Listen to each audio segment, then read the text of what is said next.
Hello everyone, তোমরা সবাই কেমন আছো? আর আমি এখন গুজিগেরা খেতে চাইছিল বলে তাই জন্য আমার মা গুজিগেরা তুলে আনছে, তো আমি সিদ্ধ করতে বসিয়ে দিয়েছি। যে মা জ্বালান লাগাচ্ছে, পরের প্রসেসটা তোমাদেরকে দেখাবো। এখন ওকে সিদ্ধ করে এখন ছাড়াতে হবে। এখন সিদ্ধ করছে, সিদ্ধ হয়ে গেলে তখন দেখো।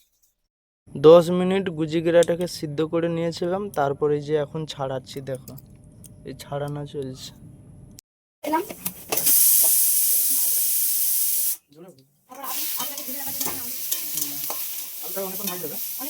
আটা সিদ্ধ হচ্ছে তখন ভাজা হবে। তাহলে এই মিনিট এখন আলু ভাজা হবে একদম। হ্যাঁ 2-3 মিনিট আলু ভাজা, যতক্ষণ সিদ্ধ হচ্ছে ততক্ষণ আলু ভাজা। সিদ্ধ হয়ে গেছে, এবার লাগাবো নুন হলুদ সিদ্ধ, মানে ভাজা হয়ে গেছে পুরো, এবার লাগাবো। আমি গুজিগেরাটায় নুন হলুদ মাখিয়ে নিচ্ছি পরিমাণ মতো দিয়ে। নুন দিয়ে দিলাম, এবার হলুদ দিয়ে মাখাতে হবে। হ্যাঁ মাখাতে হবে গুঁড়োটা।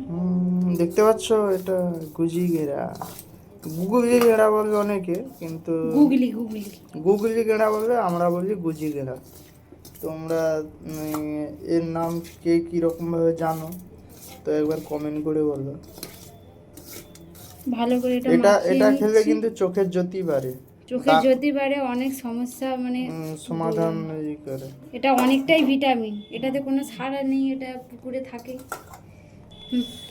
এখন আমি এটা ভাজবো।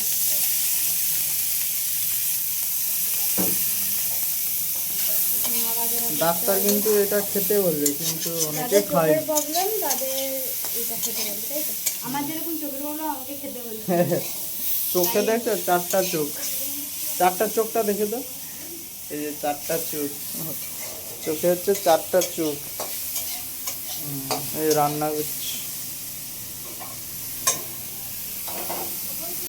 সেটা এবার লাগাবো। এবার কি করবো? এবার পেঁয়াজ আদা রসুন কষবো। এখন আমি কড়াই সরষের তেল দিয়ে দিচ্ছি পরিমাণ মতো। তারপরে আছে এবার আমি গোটা লঙ্কা দিয়ে দিলাম কড়াই দিয়ে। গোটা লঙ্কা দেওয়ার পর তেজপাতা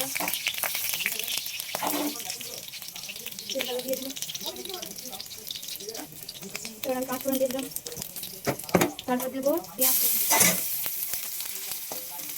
পেঁয়াজ থেকে দেওয়ার পর কিছুক্ষণ নাড়াচাড়া করতে হবে। পেঁয়াজ থেকে এটা করবো।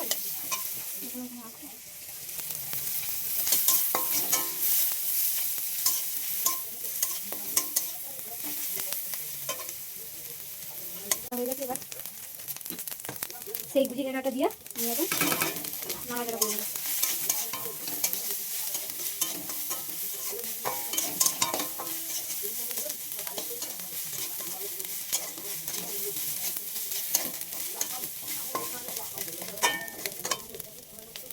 এখন এতে পরিমাণ মতো লবণ,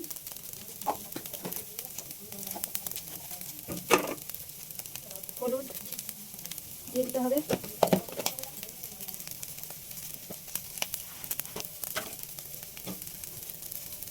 তারপর লঙ্কার গুঁড়ি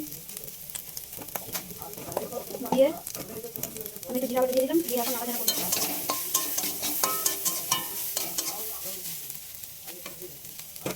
এতে আলু দিয়ে দিয়েছি, এবার আলুটা দিয়ে একটু নাড়াচাড়া করার পর আমার যে মশলা বাটার জলটা আছে, এই জলটা এবার আমি দিয়ে দেবো এতে।